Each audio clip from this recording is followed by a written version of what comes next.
Welcome to the Collective Perspective.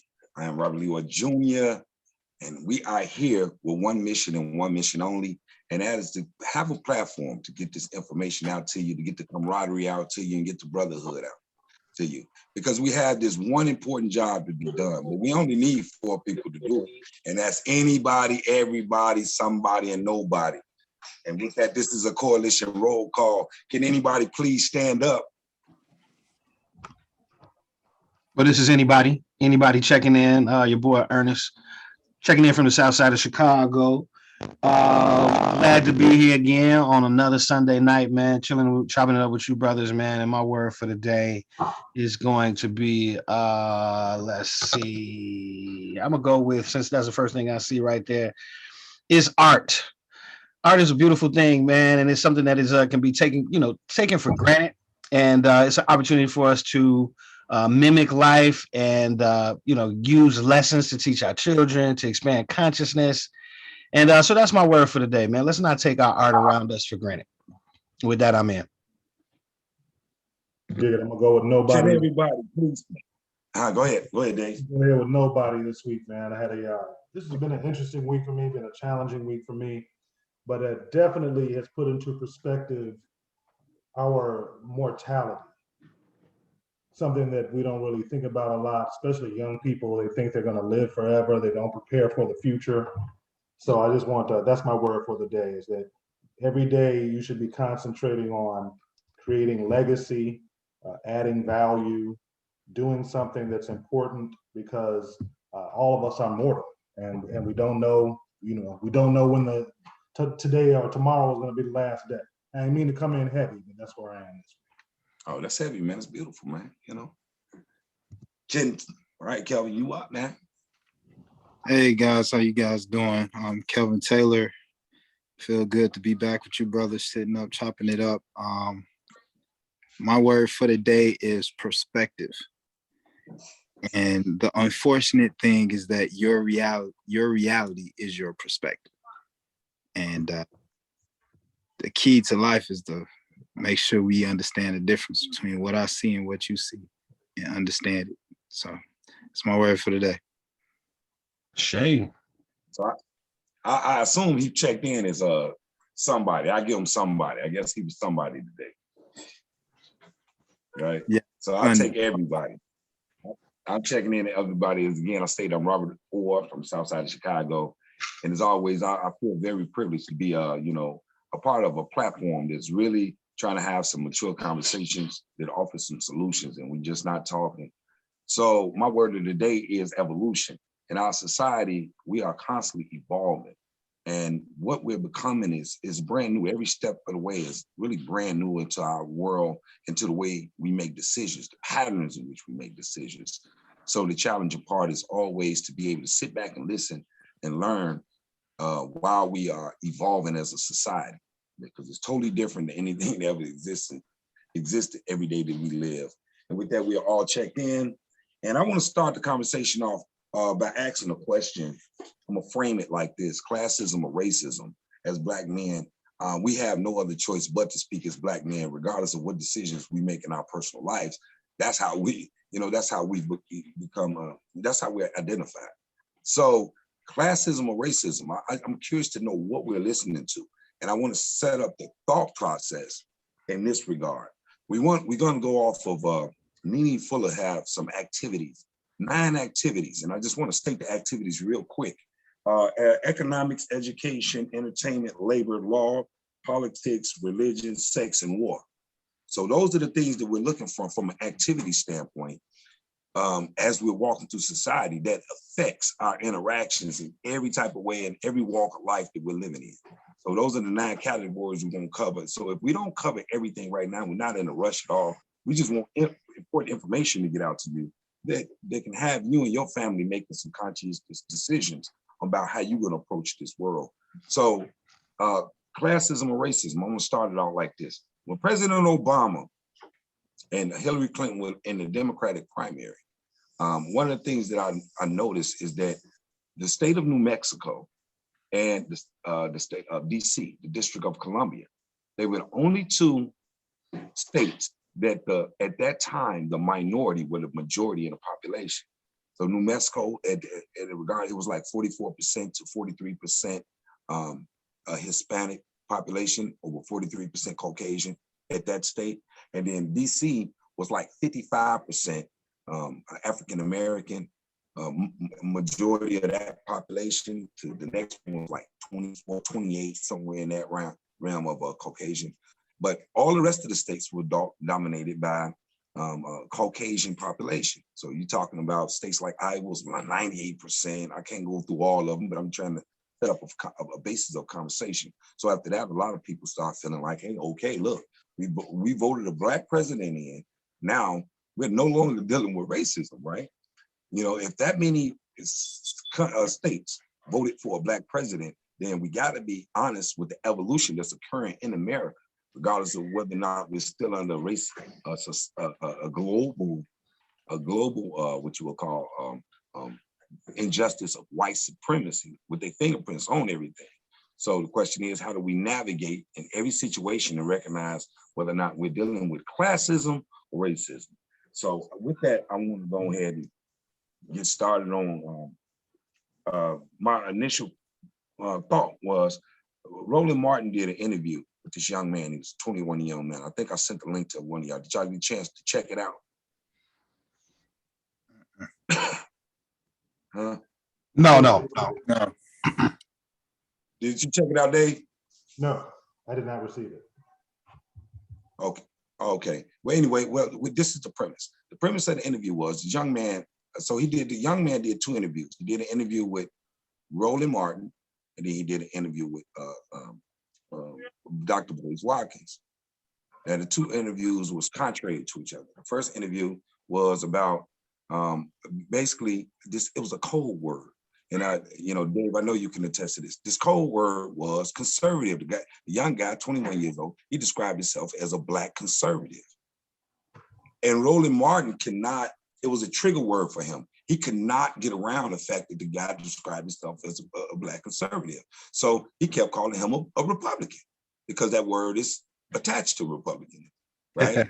So, and it started making me think. So now here's, the stars have aligned to the point where I can throw a hypothetical question out at y'all, so y'all can get involved in this conversation. So we can keep talking about the scenario, but is there anybody in the Black community who just think, I'm talking about men, I ain't talking about women. Don't name no women, man. We just talking about men. Just at least two people. Is anybody instinctively in your mind, you'll be like, you're not invited to my barbecue. If you come to my barbecue, I'm gonna be honest, I'm gonna be on the side looking at you and listening to you and observing you real hard before I really engage you. I want to know off the instant, is there even two people in y'all personal circles that you would have to really evaluate that philosophy, men or women? I will loosen that up, men or women, that you would have to loosen the philosophy up, and why?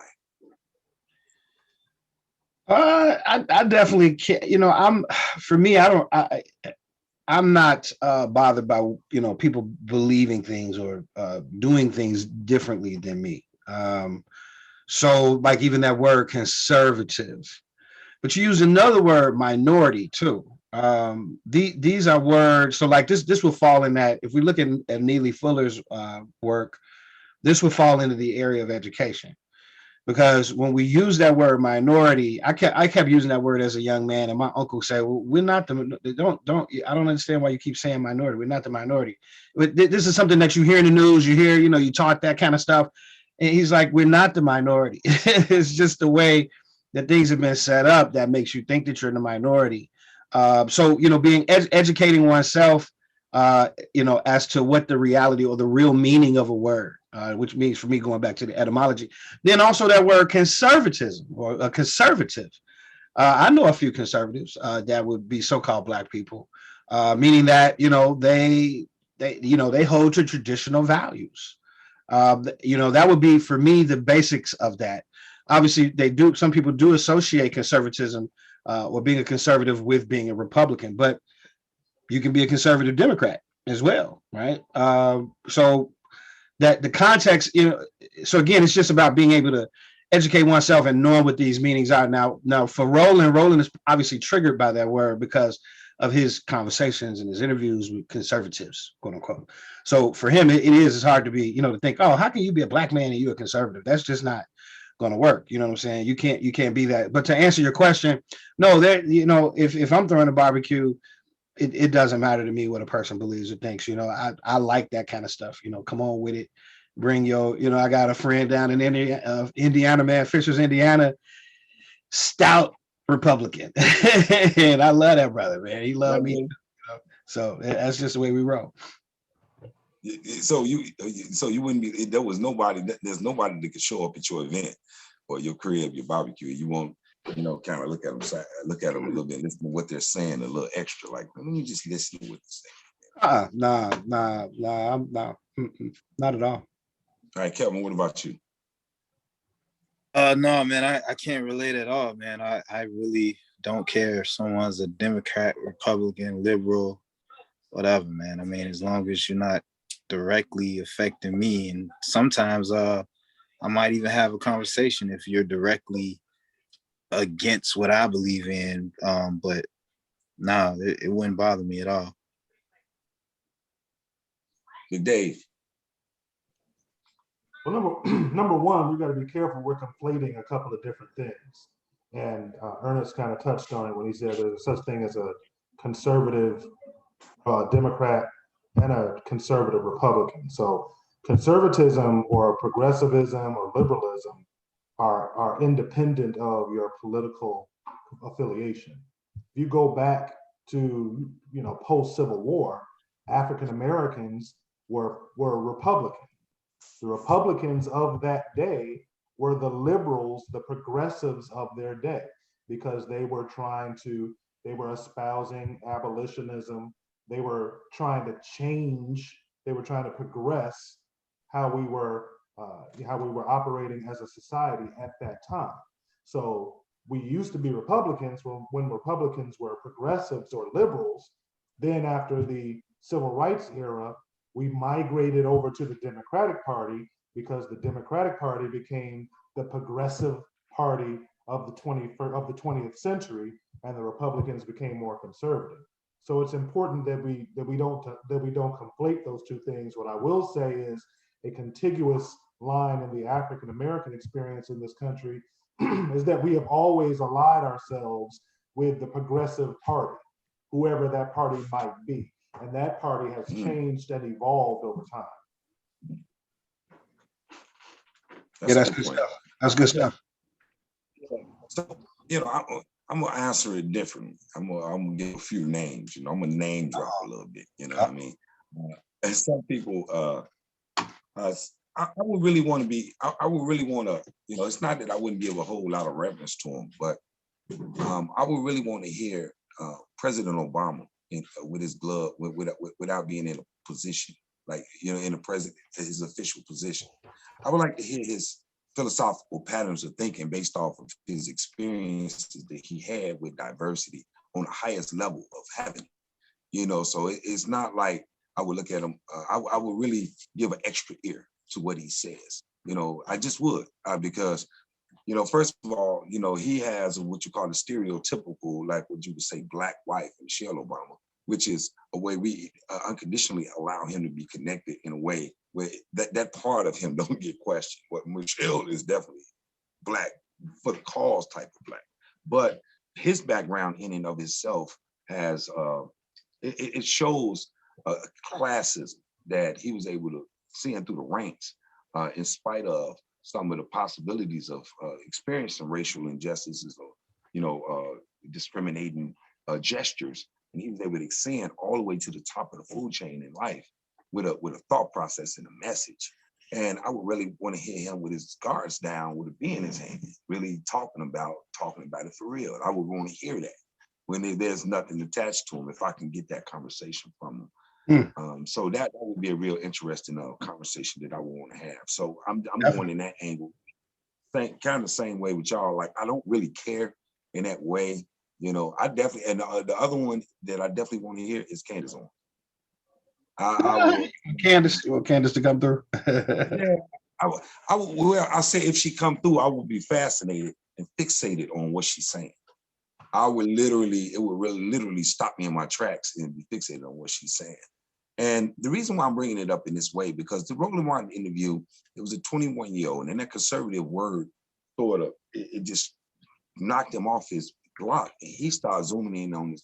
Yeah, if you're a Black conservative, what about this? He started talking about voters' rights. He started talking about voters' right registration. And what he was doing, and the young man said something real simple. He said, that is not my fight. He said, we got guys like you out there, and that's your guys' fight. But my fight is almost on a hands-on mentorship strategy, which is I'm bringing in young men that's coming from the juvenile court system. They living in my home. This young man, his name is, I believe his name is King, Eric King. Eric King. I saw that interview, by the way. I believe that's. I saw it before we just Did you? decided to talk about it tonight. Yeah. And again, Roland Martin suffers from that same thing. He's confusing Republican and conservative. That's right. The Republican Party is trying to implement voter suppression laws so that they can maintain their power. And it just so happens that the easiest group that they can go after are minority voters and younger voters. Even going back to your opening question about classism and racism, this is something else that we conflate. Racism is a subsection of classism. All classism is a way that you create lines of demarcation within a society, and you put demographics within those parameters. So when you are trying to create a classist system, you can use race as one of those demographics within those lines of demarcation. And a lot of times as African Americans, we get so obsessed with racism that we don't really understand that all this really is about power.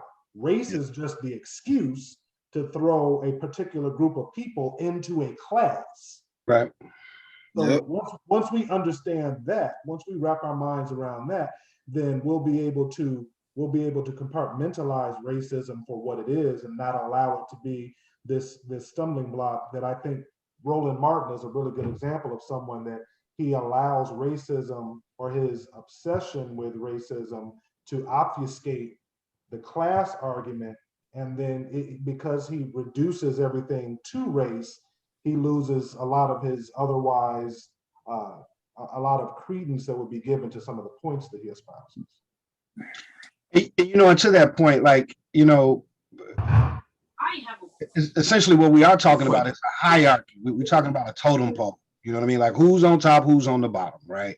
Yeah. And like you said, in this particular country and in a lot of with the European philosophy, they use race to, decide who's going to be on the bottom. Originally, it was religion in America.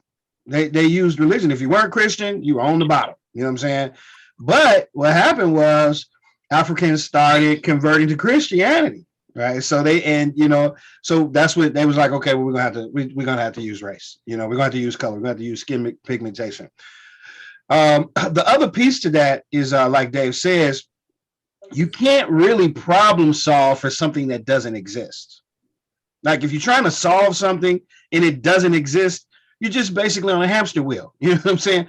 Which is why I feel like, we're kind of struggling in this sense that we're kind of in the same situation. People who have the skin color around the world is because we're trying to deal with something that really doesn't exist. And I think if we looked at it more the power structure more, which is what Neely Fuller talks about, but he does talk more about racism, or he talks about more about white supremacy. I used to buy into that, but I really don't, because I realized that white people are not supreme. You know what I'm saying? However, based on the power structure, that's the way that they've decided in this country and other countries that those will be the people who are on the top. But that doesn't mean that this notion that they're better than me or they're better than Black people or whatever. And so, and I think that's the thing that we're trying to get unmuddle or something to get ourselves to like, man, is that really true? Is it right? And I think trying to deal with that issue it doesn't exist. It's not a real issue. It's just something that we've created in our own minds that makes us think that that's the case, but it's really not the case. And I think, yeah, making sure that we're clear about what we're dealing with, what the problem is, will really help a lot of us really, change our situation here in America. And like you said earlier, things are changing. Things are changing. I mean, they really are changing. The people who are controlling the resources or the spigots, those people, the guards are changing. They're changing. Judges are changing. All around this country, the skin color of these people and the philosophy of these people are changing. So we're looking at a different age now. So I think we still have to deal with the power structure. Who controls the resources? That's right.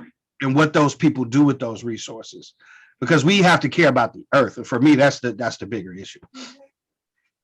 Right. So But just for the sake of being and I'm saying this strictly to be argumentative, just to circle back to something that Ernest said earlier, the Black people are the minority of both this country and the planet. Let's say that again. they aren't. They are. We are The numerically the minority. So when you say you mean Black people in America, is that what you mean, or you mean pigmentation Black people? On the planet. Okay. You know what the largest group is, right?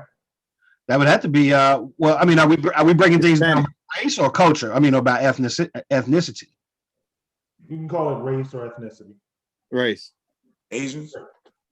Hispanic. Asian. Well, see, Asian? but Asian isn't a race. That's an ethnicity. From an archaeological classification, there are three races: Caucasian, Negroid, and Asiatic.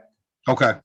Okay. So if you're looking at it from that perspective, now everything else, colors are just different expressive pigmentations of those three races.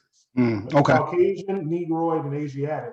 And if you just take the people of India, the people of China, and the people of the Philippines, Oh, it's a wrap. that's almost 45-50% of the population of the planet. Yeah, that's So a what's wrap. your point? What's your point of saying that, though, Dave? I just brought it up because Ernest said earlier that he was bringing up the thing about Black people being the minority, and I just wanted to be argumentative for him. Yeah, and because again, now see, but if we strip people of their race and put them in ethnicity, right, which is a more authentic classification than race, then I can't even say more of it is an authentic classification, because race is not an authentic classification.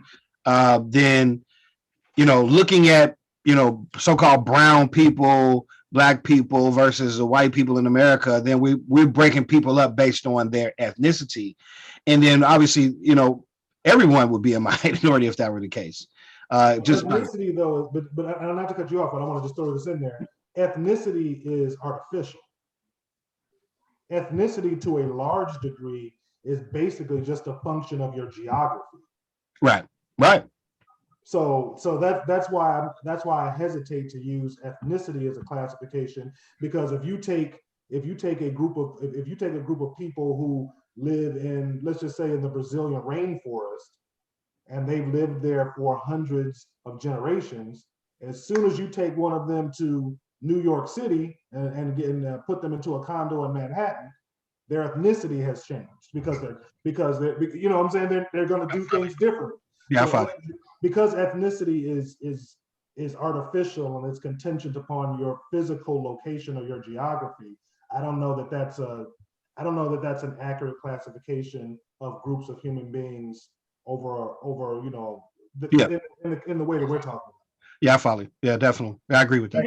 Even Go ahead, skin pigmentation is based on where you live.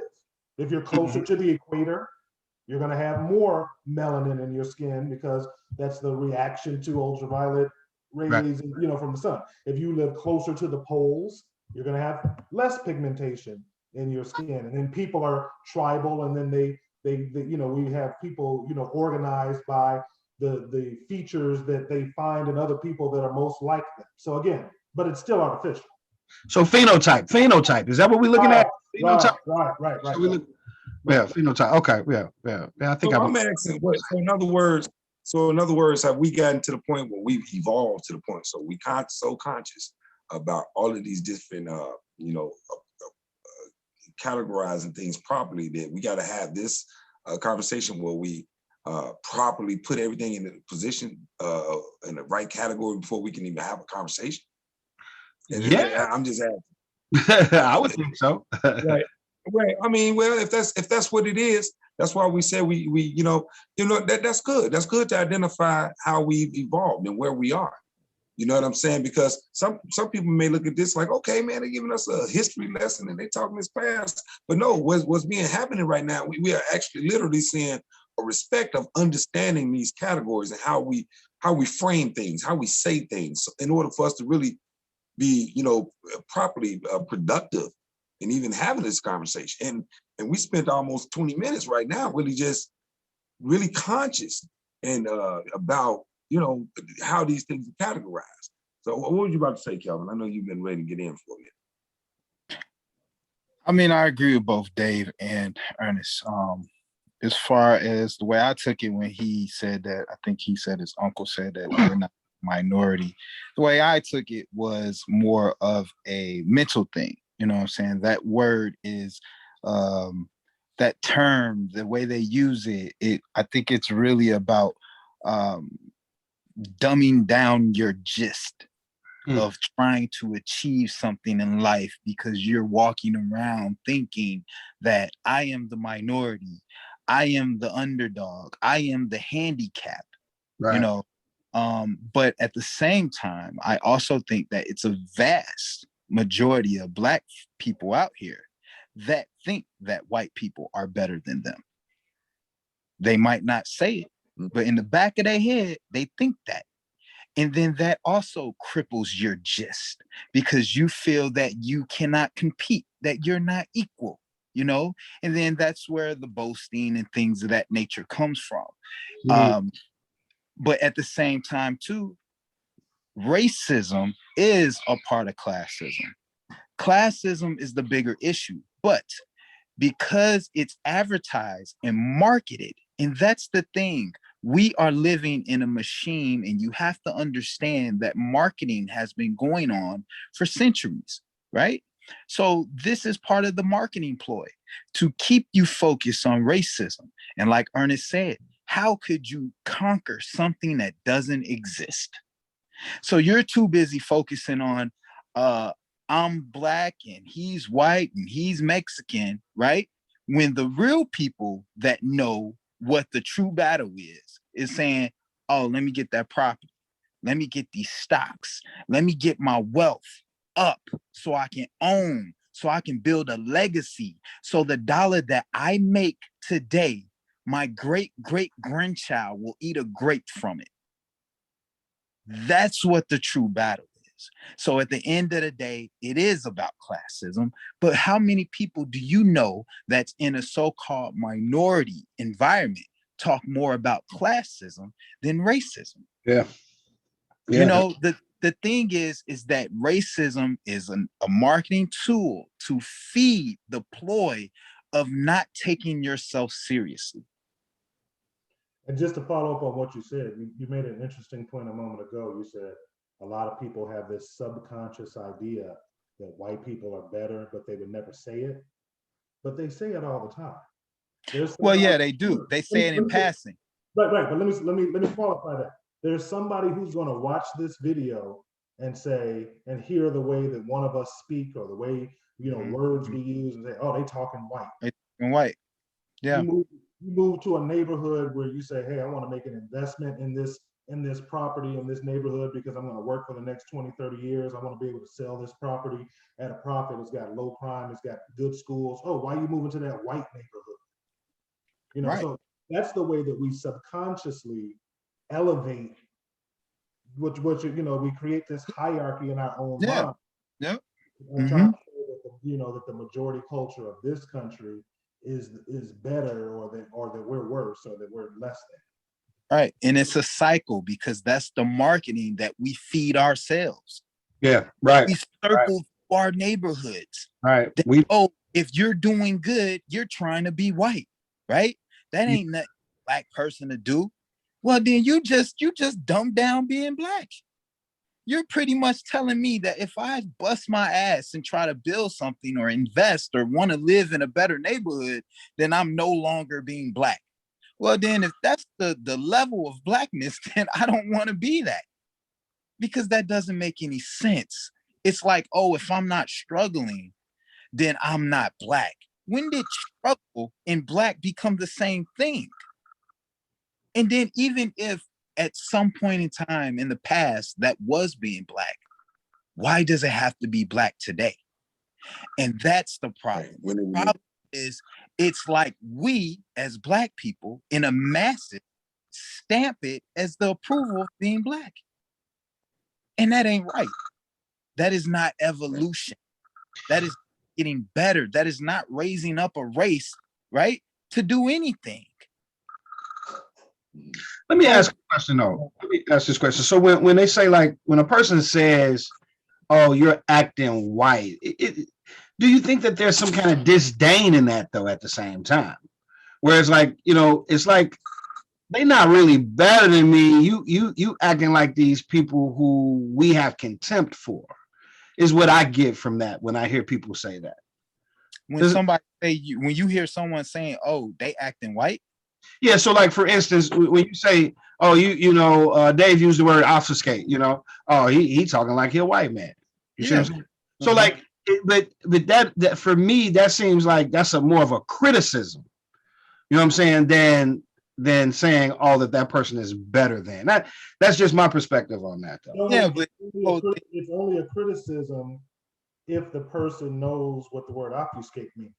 Most people who would level that criticism are saying that because they don't know what the word means. Okay. Like when Kelvin was talking a minute ago, if you're going out there and you busting your ass and you're trying to get to the next level socioeconomically, why is the default position, like Kelvin said, why is the default position that everything Black has to be struggle and lack and the lack of access, no education? If you're all of these things that represent lack of access, then that's the Black experience, which goes back to the marketing that he's talking about. Good Times came out and everybody thought Good Times was representative of the Black experience until the Jeffersons came out. You that's a good point you make, Dave, because I was watching something today with my mother about the awards or something. I don't know what kind of awards it was. And so they showed this commercial where they had this pregnant lady, Black lady, with like 3 kids with her. She's walking and she's looking like she's struggling. Okay. And then they showed this young man in a Monte Carlo SS link back with the do-rag on, you know what I'm saying? Then they show like these 2 boys walking the store and they looking suspicious, so to speak. And they said, you probably know what's about to happen next. Right.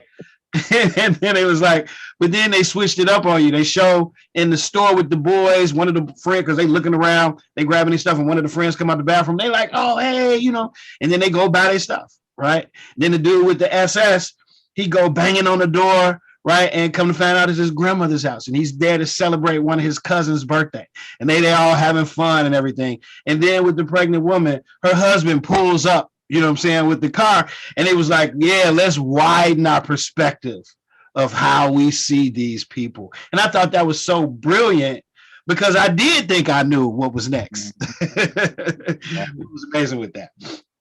So I want to filter in religion. So we're going to start off there. We're going to systematically try to hit these subjects as a series of conversations. So hopefully we'll be able to get to a point where we're going to go with what Kelvin said and Dave said. I think all y'all tend to agree that it seems as if racism is getting highlighted more than classism. And classism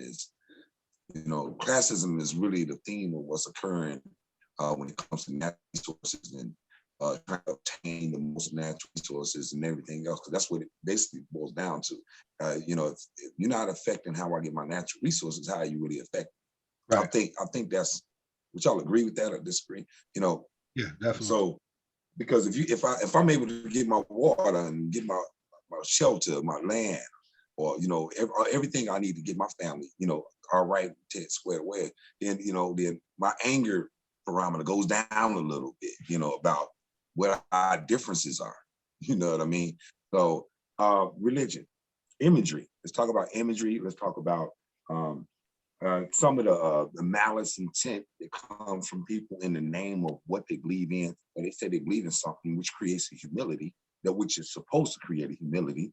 And we immediately assume that we think religion is supposed to create a humility in some kind of way, creates type of moral code that doesn't mean that you're going to still go after your resources just as hard, just as ruthless as you would, because it's instinctive. It's instinctive to go after those resources. But we get confused sometimes when we think religion or your belief system in God will stop, tenacity to go out the resources. And when you're going after resources with a certain tenacity, and I'm not making no excuse to trying to dumb down what malice is, but I'm just trying to look at it from a broader perspective to say, if I'm hungry or if I'm greedy, whatever resource I'm looking at, whatever personality trait I put on my approach toward the resource, it could be greedy, it could be hungry, it could be whatever. But if I do it in the name of my God or my religion, how much does that play impact on, what word am I looking for? Force feeding that philosophy down people's throat, and how much that play impact on us, a lot of Black people being hesitant to understand how to eliminate racism. How do we eliminate racism when this imagery is getting filtered through the forms of religion? How do we eliminate the concept of racism, because the motive is rooted in like this tenacity, and I don't know where the motives are coming from. So That's good. You want to go first, Ernest? No, you go, brother. No, you go. I got you. I went last time, so I'll go ahead and set the mood on this one. Religion is the most destructive force on this planet. It is the most destructive thing religion is probably the biggest thing that is holding African Americans back today. If you go to my blog, Seton Speaks, I did an interview with this guy.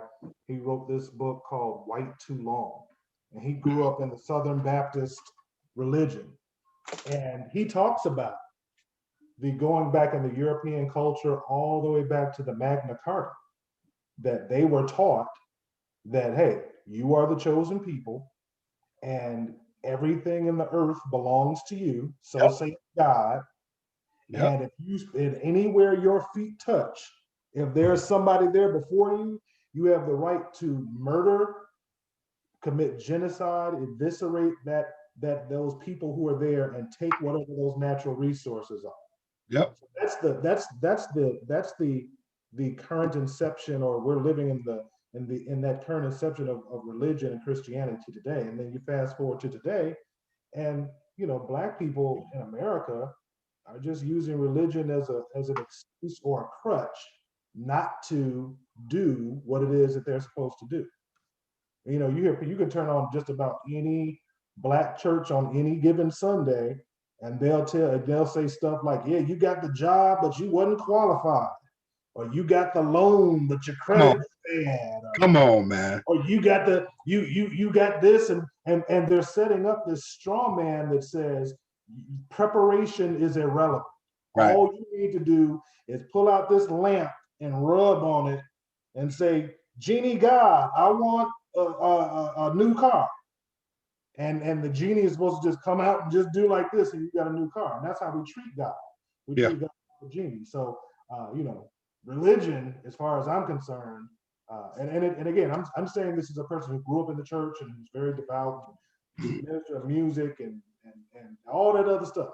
Religion is the biggest impediment to mankind generally, and Black people specifically, in the 21st century.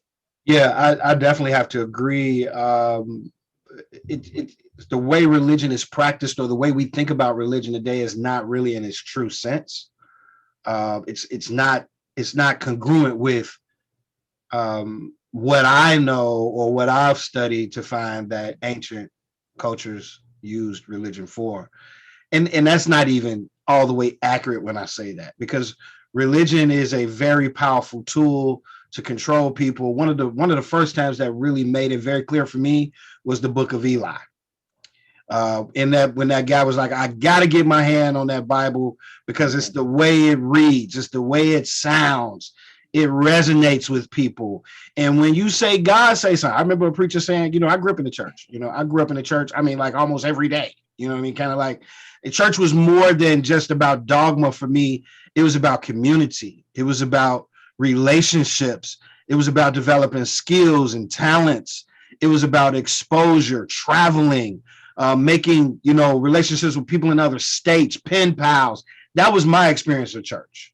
Like that was how I grew up. That's why I grew fond of church.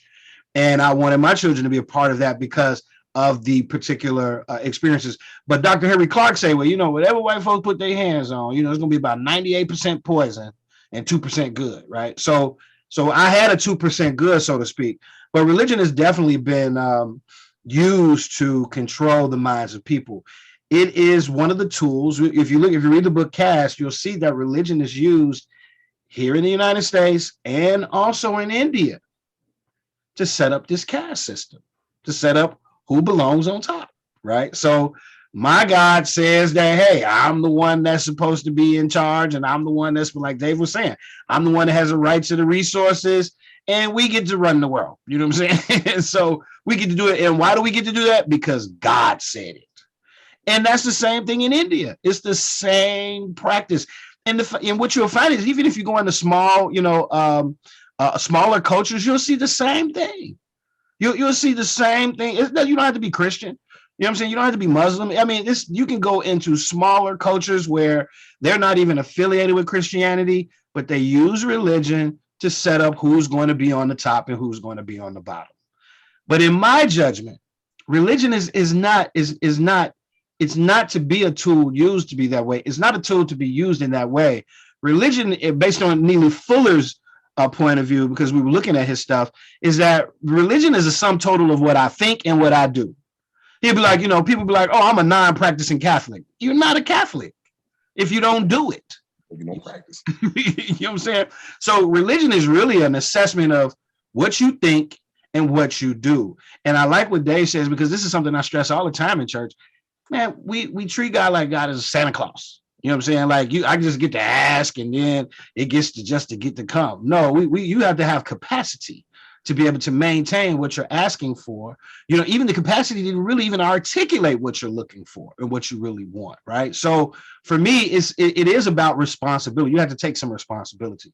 You have to do some self-development and allow yourself to develop so that way you can evolve into the types of things that you're asking for or you want. Magic does work. Prayer does work, I have to say. What do you call it, magic? Magic. Yeah, because if you look at the etymology of the word, you'll find that it is associated with magic. I mean, come on, man. I know. I'm like traditionally, stereotypically not used to prayer being called magic. So, that was the first time I ever heard that. That shocked me. To invoke, call into existence. I get you. I'm ignorant, I'm still like one of the, I'm still traditional in that regard. Let me say this before Kelvin jumps in, because I know he's gonna say something deep. For all the cats out there who watch Marvel, who read Marvel comics, or I'm sorry, DC, you read the comics or whatever, and they redid the Justice League, and they had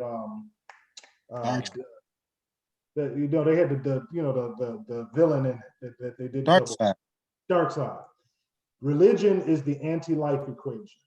Yep. What do you say? Say that again. Religion is the what? Religion is the anti-life equation. Anti-life. Darkseid is like the devil in DC, right? So yeah, it's like getting the religion and manipulating it and using it against everybody else. Darkseid possesses Superman. That it's all within all these stories that we consume. Yeah. It is because it doesn't matter if you're Muslim, if you're a Hinduist, people still believe in the Adam and Eve story. Like it's a real story. Like people debate over that story like it's real. You know what I'm saying? Like Adam was minding his own business, and Eve came with I mean, like, we talking about this story like it's a real story, but it is what we call a part of Ishmael. I can't think of the brother's name. He wrote the book Ishmael, but he talks about this is a part of mother culture, the matrix. Kelvin mentioned that earlier. We're in a machine. We're in a matrix, right? And that part of that matrix is made up with religion, with those stories that are propagated through religion. And I believe, this is just me, I believe that you can properly get the tools from those stories because they're metaphorical, they're parabolic, meaning that they have an instructional moral code in them for you to follow, right? But then between the lines. I say it again. You got to read between the lines. There you go, right? But then there are other people who look at it on the surface and they use it to limit people's consciousness, right? And so that's my take on it. Those stories are ancient stories, man. These stories that we've used, they've compiled together, were not Hebrew stories. These were stories that were long before them, right? And so, and these were stories that were orally told from mama to son, because mama knew son needed this story to be able to survive. And his son and his daughter was going to need it to survive. But we made it into something like this organized capitalistic system. You know, that's what we. Let me ask you. This is the most, for anybody out there who's listening, who's watching this. If you don't ever remember anything I've ever said, remember this one thing. The things that are in the Bible, are in the Bible because they're true. They're not true because they're in the Bible. Right, there you go. Most people think, oh, it's in the Bible, it must be true. No, it's true. It's in the Bible because it's true, but being in the Bible doesn't make it true. Good stuff. You know, just like and that could be anything. That could be sowing and reaping. That could be, do unto others as you have them do it. You know, those are truths. And because those things are, like you said, universally true, somebody said, oh, let me put this in this book that we're going to, live our lives by, this moral code. But people think, oh, it's true because it's in the Bible. That's not true. No, you're right. There's nothing else. There's nothing else in humankind. There's no other circumstance in humankind where we would go find a 5,000 year old manual and study it and read it to try and figure out what to do today. That's what makes it so crazy. If you saw a woman that wore a funny hat every 28 days, and you said, why you keep wearing that funny hat every 28 days? And she said, well, I read in this book that Harriet Tubman's grandmama said every 28 days she put this funny hat on, and in 7 days her period go away. You'd be like, what? But that's what we do in the Bible. We speaking in tongues and shouting and blah blah, because the book says it. In this book, oh man. Y'all got boy. Check this out though. What about so how much do we? So like you married, right, Dave? So let's assume. Let's just take an assumption. Let's assume you're faithful. Okay, we're gonna assume you're faithful to your marriage, right? Right. So, benefit of the doubt of the assumption. What are you basing your loyalty, your faith on? And I am suggesting that it's from some kind of moral code background. So, without these structured moral code backgrounds that's in place, do they happen by osmosis? Do they just happen that the moral code loyalty is created in your mind and your observations? If they are individual created like that, without ongoing examples of that loyalty, how do people maintain that loyalty when instinctively we are greedy by nature? We want more. We want it all. I feel greedy by nature. If these moral codes wasn't in place, I would be doing some things. Wait, let me speak on that real quick. My whole thing is, I disagree with you. We are not greedy by nature, right? Okay, I am greedy by nature. The other thing is that right and wrong is instilled in us from day one, right? You do shit and you know when you're wrong when you're doing it. Two, you use the example of cheating or like you're pretty much, I think from what I take of it, you're saying, yo, if we took religion out of this, right? If we took that Bible out of this, then what's gonna drive you from having a good marriage and not cheating on your spouse and things of that nature. But my whole thing is, it's like, do on as you want, do like you want others to treat you.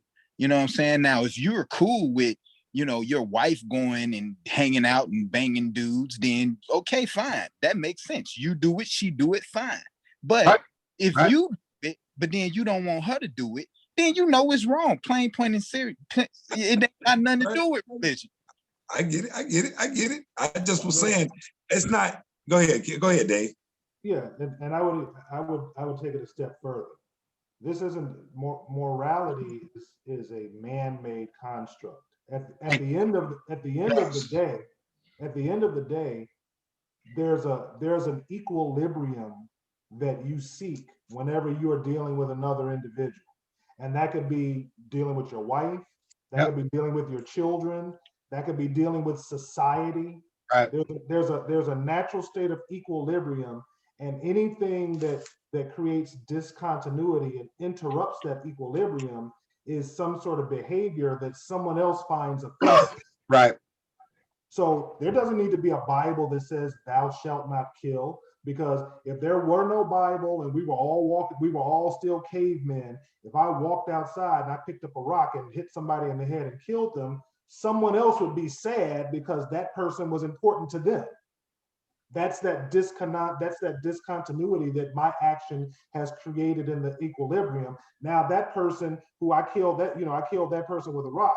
Now somebody who loved him is going to be looking for me, trying to kill me. Then they come kill me. Then somebody who cares about me, who didn't know I killed somebody, is going to, so that's the answer to this. We can call it God, we can call it morality, we can call it religion, you can call it whatever you want. At the end of the day, you treat somebody who you care about, you treat them in such a way that the way that you treat them is an extension of how you feel about them.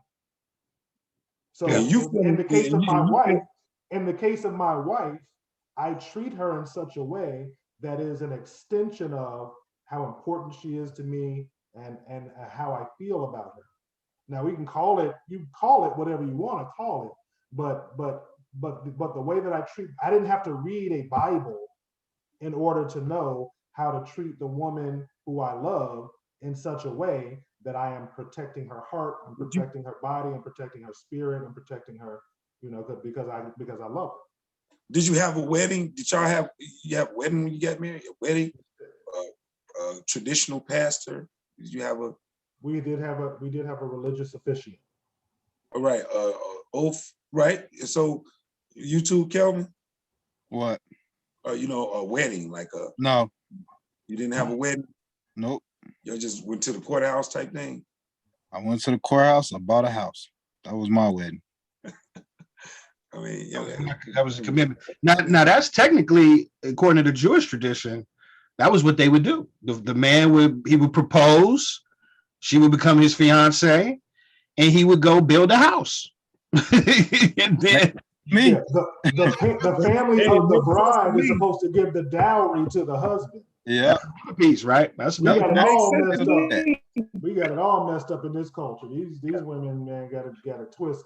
Well, see, that's so I was gonna say this is why I'm gonna have a conversation, because look at all these philosophies in the room. Like, cause I got married traditionally too, with the whole family came from, like you said, and I was backwards. I didn't get married, didn't go get a house.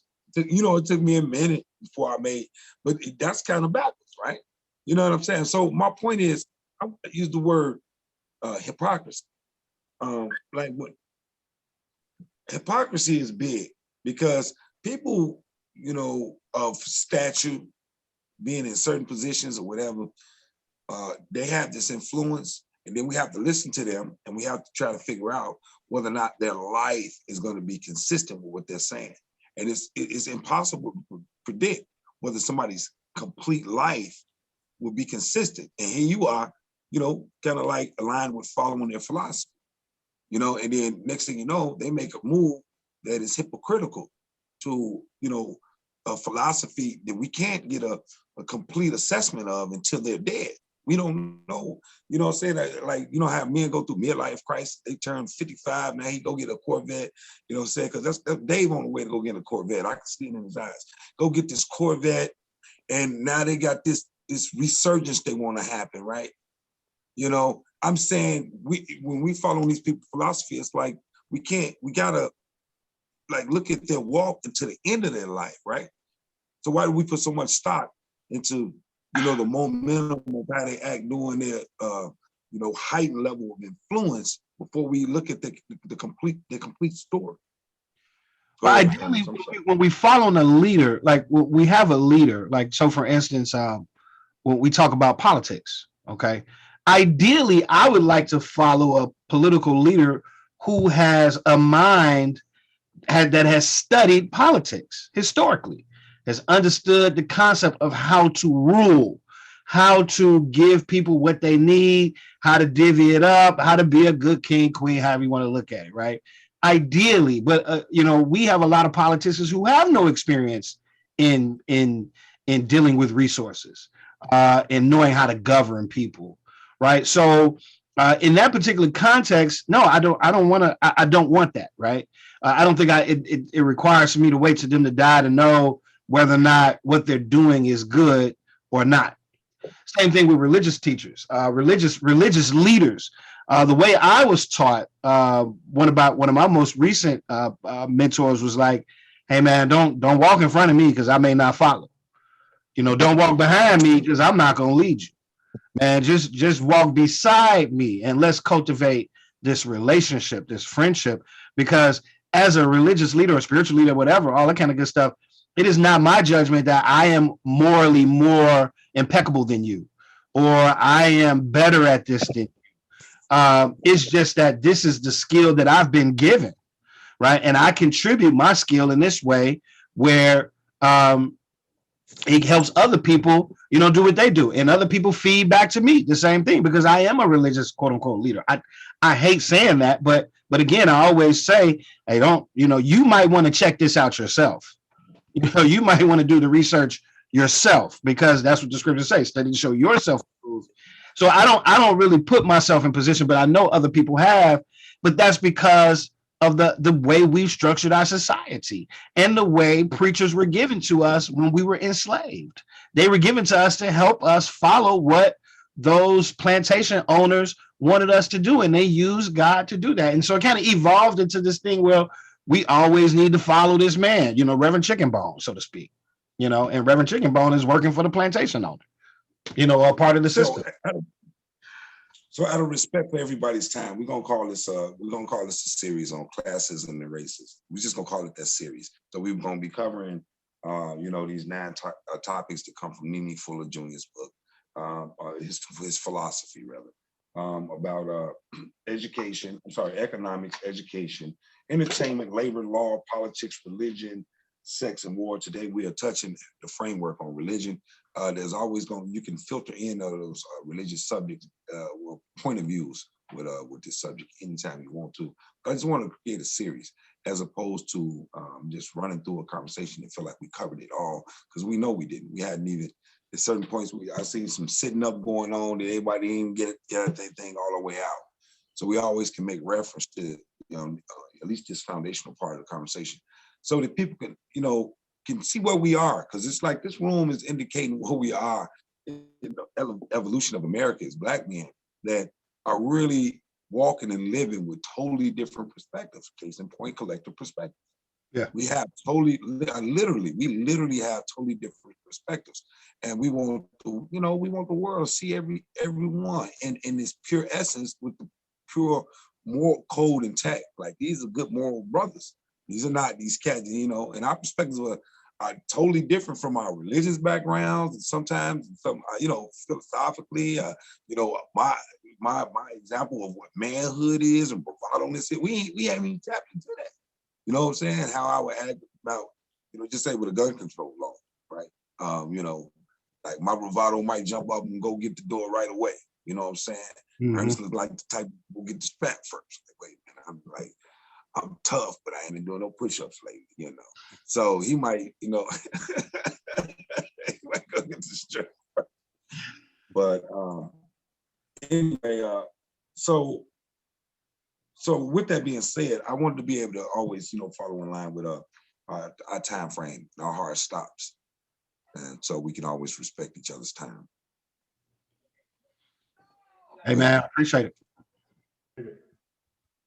Next All time. right, well, everybody plug yourself real quick. So, start with you, Big Dave. Check me out on SeatonSpeaks.com. Go to www.SeatonSpeaks.com. I've got a lot of great content there. I actually just had the 1-year anniversary of that website back in February. So check that out. And on Friday nights, you can check me out on WVON 1690 AM, The Talk of Chicago.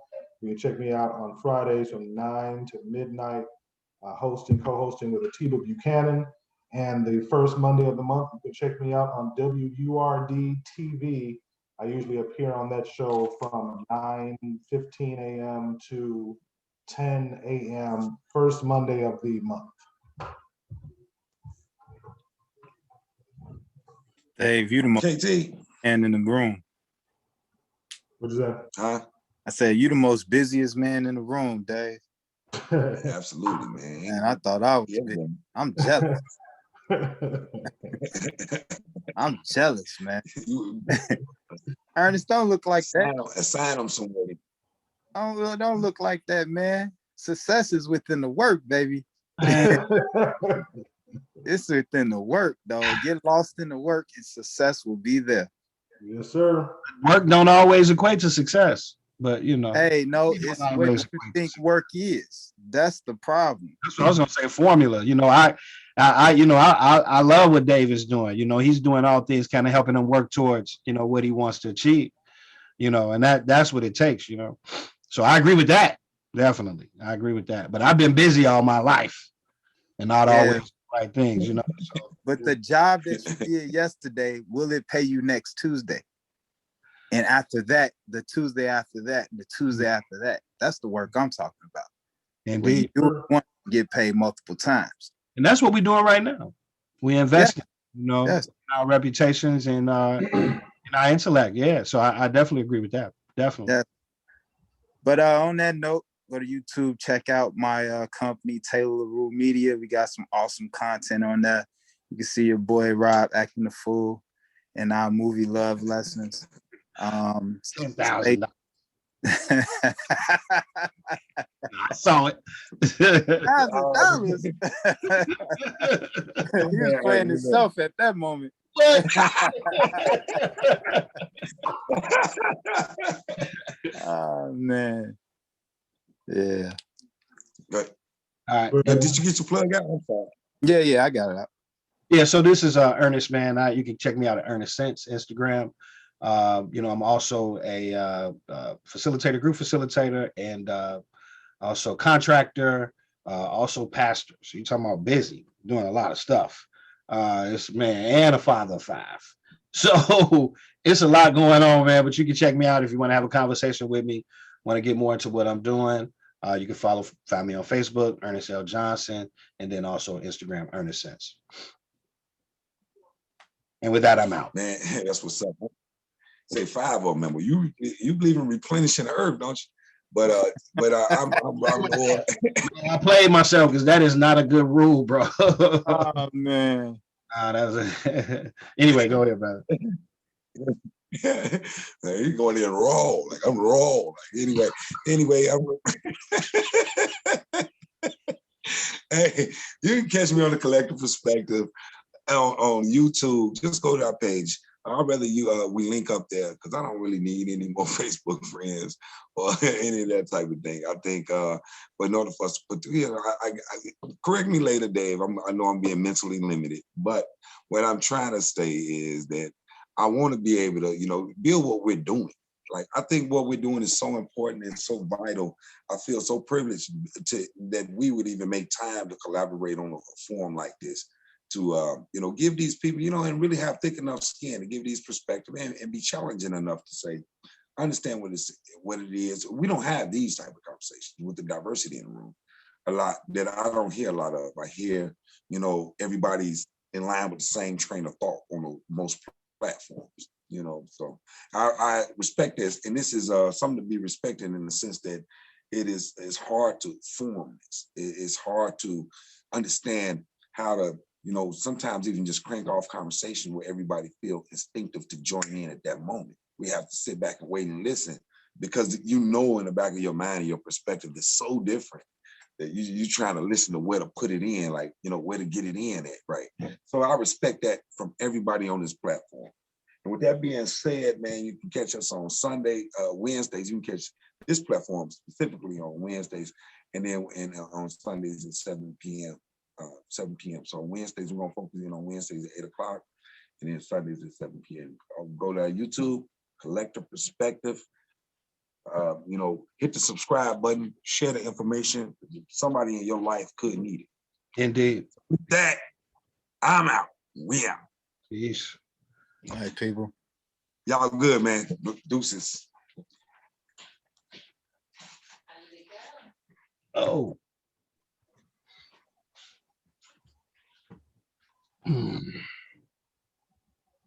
Y'all good. Y'all still there, huh? You cut the record button off?